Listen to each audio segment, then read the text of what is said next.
Hello everyone, a very warm good afternoon. काफ़ी दिन हो गए हैं। इससे पहले हमने पीरियोडिक टेबल के बारे में डिस्कस किया था। सबसे पहले हमने डिस्कस किया था डोबर्नियर्स के ट्रायड्स।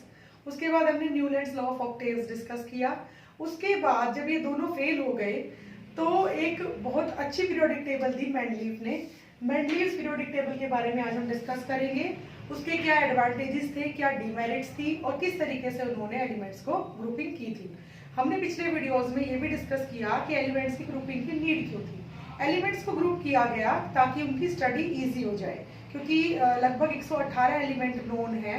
तो ऐसा तो नहीं होता कि स्कूल में हमें हर एक सेक्शन के बच्चों के नाम पता होते हैं। हम कैसे जानते हैं स्कूल में बच्चों को? उनके क्लास से, सेक्शन के नाम से हम जान लेते हैं। ठीक है कि 6th A का बच्चा है, 7th A का बच्चा है, तो इजी रहता है पता करना कि इनका मोड ऑफ जो स्टडी है वो क्या है। अगर मान लिया A सेक्शन का बच्चा है तो किस मीडियम में कर रहा है, B का है तो किस में कर रहा है। ओके, तो इसी तरीके से एलिमेंट्स की ग्रुपिंग भी बहुत ज्यादा जरूरी थी ताकि इनकी स्टडी को ईजी बनाया जा सके। तो मेंडलीफ जो थे वो रशियन साइंटिस्ट थे जिन्होंने 1869 में अपनी एक पीरियोडिक टेबल खुद की बनाई। उनके हिसाब से properties of elements are periodic function of atomic masses, यानी कि जितने भी नोन एलिमेंट्स थे उस टाइम पे, लगभग 63 एलिमेंट्स नोन थे। उन्होंने कहा कि उनकी जो प्रॉपर्टीज हैं वो फंक्शंस है उनके एटॉमिक मासेस का। तो उन्होंने क्या किया, उन्होंने एलिमेंट्स को इस तरीके से ग्रुप किया कि जो पहले ग्रुप का जो एलिमेंट था उसके बाद जो एलिमेंट उसके नीचे आएगा उनकी प्रॉपर्टीज सेम होंगी। उनकी पीरियोडिक टेबल में लगभग 7 पीरियड्स थे और 8 ग्रुप्स थे। मेंडलीफ ने जितने भी नॉन एलिमेंट्स थे उनको इस तरीके से ग्रुप किया कि जो ग्रुप 1 के एलिमेंट्स हैं उनकी प्रॉपर्टीज सेम, ग्रुप 2 के एलिमेंट्स की प्रॉपर्टीज सेम, 3 की सेम, 4 की सेम, 5, 6, 7, 8, ठीक है, रेस्पेक्टिवली। इस तरीके से उन्होंने ग्रुपिंग की कि अगर यहाँ पे हाइड्रोजन है तो अगला जो एलिमेंट है वो लिथियम आएगा और जो लिथियम होगा उसकी प्रॉपर्टीज हाइड्रोजन से मैच खाती हुई होंगी। और इसके लिए उन्होंने दो चीजें ली, ऑक्साइड्स लिए और हाइड्राइड्स लिए। ऑक्साइड्स जो है उनका फॉर्मूला ऐसे लिखा मैंने, नीचे हाइड्राइड्स का लिखा है कि जो ग्रुप 1 के ऑक्साइड्स थे वो सभी के सभी एलिमेंट्स R2O यानी इस तरीके के ऑक्साइड बनाएंगे जिनका केमिकल फॉर्मूला R2O होगा। R यहाँ पे रिप्रेजेंट करता है एलिमेंट को। तो अगर मैं हाइड्रोजन की बात करूं तो उसका जो ऑक्साइड होगा वो होगा H2O। इसी तरीके से लिथियम का Li2O, Na2O, पोटेशियम का K2O, इस तरीके से। ग्रुप 2 एलिमेंट्स जो थे उनका केमिकल फॉर्मूला उन्होंने दिया RO के। इस जो ग्रुप के एलिमेंट्स हैं वो इस तरीके के ऑक्साइड्स बनाएंगे। थर्ड ग्रुप वाले R2O3 जैसे B2O3, Al2O3 एल्यूमिनियम ऑक्साइड।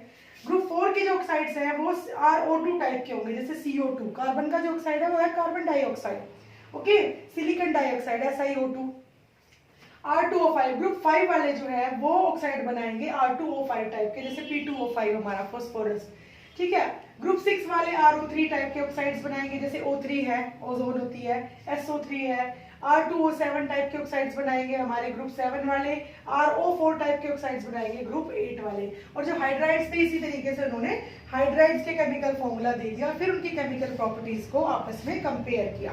उन्होंने एलिमेंट्स को इस तरीके से अरेंज किया इंक्रीजिंग एटॉमिक मास के हिसाब से कि पहले हाइड्रोजन, फिर उसके बाद लिथियम है, तो इस तरीके से उन्होंने उनको अरेंज कर दिया कि इंक्रीजिंग एटॉमिक मास के हिसाब से हॉरिजॉन्टली उन्होंने उनको अरेंज कर दिया। हॉरिजॉन्टल का मतलब है ऐसे लेटे हुए, ठीक है। तो उन्होंने इस तरीके से एलिमेंट्स को अरेंज कर दिया। अब बात करते हैं इनकी जो पीरियोडिक टेबल है उसकी हम मेरिट्स की बात करते हैं। सबसे पहली चीज दो है कि इन्होंने एटॉमिक मास के हिसाब से एलिमेंट्स को अरेंज किया। दूसरा, उनकी केमिकल प्रॉपर्टीज जो थी इस तरीके से थी कि जो पहला एलिमेंट था फिर जो 8वां एलिमेंट आएगा उसकी प्रॉपर्टी, केमिकल प्रॉपर्टीज सेम होगी। अब इनकी मेरिट्स की अगर हम बात करें मेंडलीफ की पीरियोडिक टेबल की, इनकी मेरिट्स ये थी कि इन्होंने जो अननोन एलिमेंट्स थे उनके लिए इन्होंने गैप छोड़े, उनके लिए इन्होंने स्पेस छोड़ दी। और इनका जो पीरियोडिक टेबल था वो इस तरीके का था कि फर्दर ऑन जब ये एलिमेंट्स की जो डिस्कवरी होगी तो जो डिस्कवरी हुई आगे चल के वो इन्हीं एलिमेंट्स के जैसे ही पाए गए। तो ये एक उनकी मेरिट थी कि मेंडलीफ ने पीरियोडिक टेबल में एलिमेंट्स को इस तरीके से अरेंज किया था, ओके। उसके बाद जो सेकंड इनके पीरियोडिक टेबल का मेरिट था वो था कि इन्होंने एलिमेंट्स को इस तरीके से अरेंज किया कि तुम उनकी प्रॉपर्टीज को प्रिडिक्ट कर सकते हो। तो अगर बोरोन के नीचे एल्यूमिनियम है, एल्यूमिनियम के नीचे जगह खाली है, तो उनकी केमिकल प्रॉपर्टीज को हम प्रिडिक्ट कर सकते थे। क्यों? क्योंकि उन्होंने ऑक्साइड और हाइड्राइड्स के बारे में बता दिया। तो यानी कि जो एलिमेंट इसके नीचे आएगा उसकी केमिकल प्रॉपर्टीज बोरोन और एल्यूमिनियम से मेल खाती हुई होंगी। ठीक है। और तीसरा, उनकी जो पीरियोडिक टेबल थी, यहाँ पे आपको कहीं भी नोबल गैसेस दिखाई नहीं दे रही। नोबल गैसेस कौन सी है? जिनके आउटर मोस्ट शेल बिल्कुल पूरे हैं, वो नोबल है, क्योंकि वो किसी के साथ बातचीत नहीं करते, यानी कि वो किसी के साथ रिएक्ट नहीं करते। नोबल किसको कहा जाता है? वो इंसान जो बड़ा ही न्यूट्रल होता है, इमोशन से ऊपर उठा हुआ है, उसको हम नोबल बोलते हैं, अच्छा इंसान है। ठीक है। तो इसी तरीके से नोबल गैसेस कौन से एलिमेंट्स थे? वो एलिमेंट्स जिनका आउटर मोस्ट ऑक्टेट बिल्कुल पूरा था, जो कि किसी के साथ रिएक्ट नहीं करते थे, उनको नोबल गैसेस कहा गया। मेंडलीव के पीरियोडिक टेबल में नोबल गैसेस नहीं थी, लेकिन उन्होंने उसके लिए स्पेस खाली छोड़ा था। तो फर्दर ऑन जब नोबल गैसेस डिस्कवर हुई तो उनको यहाँ पे स्पेस ऑटोमेटिकली मिल गया। ठीक है। तो ये तो बात हुई इनकी मेरिट्स की। लेकिन अगर डीमेरिट्स की हम बात करें तो डीमेरिट्स भी थी इनके पीरियोडिक टेबल में। पहली जो डीमेरिट थी वो थी आइसोटॉप्स की। अब आइसोटॉप्स क्या होते हैं? वो एलिमेंट्स की वो फॉर्म्स जिनके एटॉमिक मासेस अलग होते हैं लेकिन एटॉमिक नंबर सेम होता है। जैसे अगर हम क्लोरीन की बात करें तो क्लोरीन यहाँ पे रखा हुआ है। अब पीरियोडिक टेबल किसके हिसाब से है? एटॉमिक मासेस के हिसाब से है, लेकिन क्लोरीन यहीं पे है और कई जगह नहीं प्रोवाइड की इसको। लेकिन जो क्लोरीन के दो आइसोटॉप है Cl35 और Cl37, उनका एटॉमिक मास तो डिफरेंट हो गया, लेकिन फिर भी वो यहाँ पे एक ही जगह रखे हुए हैं। तो ये एक एनोमली होगी, ये एक डीमेरिट हो गया मेंडलीव की पीरियोडिक टेबल का। दूसरा, हमने बात की कि मेंडलीव के पीरियोडिक टेबल में एलिमेंट्स को उनके इंक्रीजिंग एटॉमिक मास के हिसाब से रखा गया, लेकिन यहाँ पे एक एनोमली थी। कोबाल्ट जो था उसका एटॉमिक मास था 58.9, लेकिन निकल का एटॉमिक मास होता है 58.7। ये क्यों? अब ये एक एनोमली है। क्यों?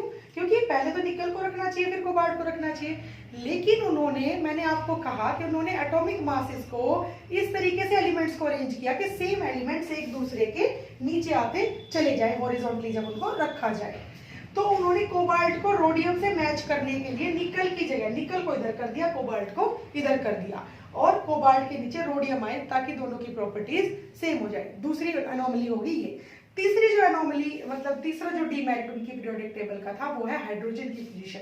अब ये जो हाइड्रोजन है ये यहाँ पे है, जो कि एल्कली मेटल्स के साथ में रखी हुई है।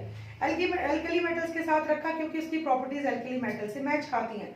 लेकिन जो हमारा हाइड्रोजन है वो हेलोजन से भी मेल खाता है, वो इनसे भी मेल खाता है। तो हाइड्रोजन की जो पोजीशन थी वो मेंडलीव के पीरियोडिक टेबल में क्लियर नहीं थी। ठीक है।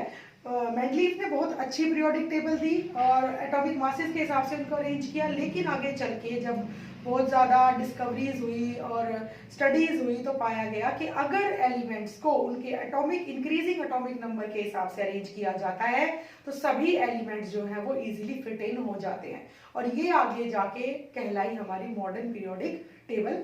अगले वीडियो में हम मॉडर्न पीरियोडिक टेबल के बारे में डिस्कस करेंगे और उसकी डिस्कवरी और प्रॉपर्टीज के बारे में भी बात करेंगे। So that's all for today.